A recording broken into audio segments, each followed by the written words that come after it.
The laser cutter can be used to cut or to mark materials. The ones that we mostly work with are hardboard, which is a type of fiberboard made from wood fibers, acrylic or PMMA, also known as plexiglass, and other plastics like acetal, aka Delrin. The machine can also cut and crease paper and cardboard.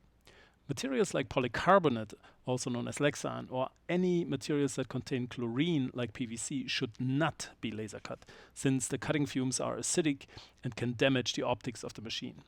If you ever see nasty fumes like these, stop cutting immediately. Parts would be useless anyways because of the poor cutting quality. The maximum thickness our machine can handle is 10 millimeters. To cut more, it is best to use a different machine, such as a water jet cutter. Cutting is done by letting the machine follow an outline from a drawing. This is also called vectoring or vector cutting.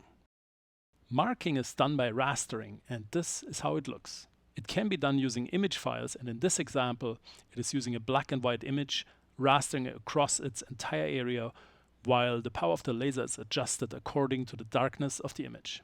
The darker the pixel, the more power the laser applies. The laser beam comes from a module in the back of the machine and travels over a number of mirrors all the way to the cutting head.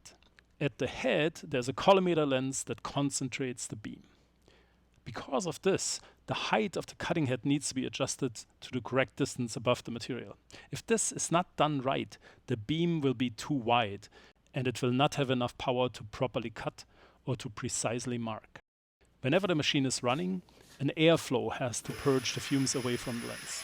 Without this, the lens would soon get coated with evaporated plastics and soot, and it would then heat up and break.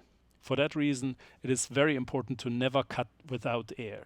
The other important thing needed is a functioning exhaust. This will remove the fumes from the machine while it is cutting, and it is absolutely required at all times when it's running. When finished, it is always a good idea to keep the machine closed for a few extra seconds to make sure all toxic and noxious fumes are gone. When done, always remove all parts, raw materials and cutouts to make sure that the machine is ready for the next user.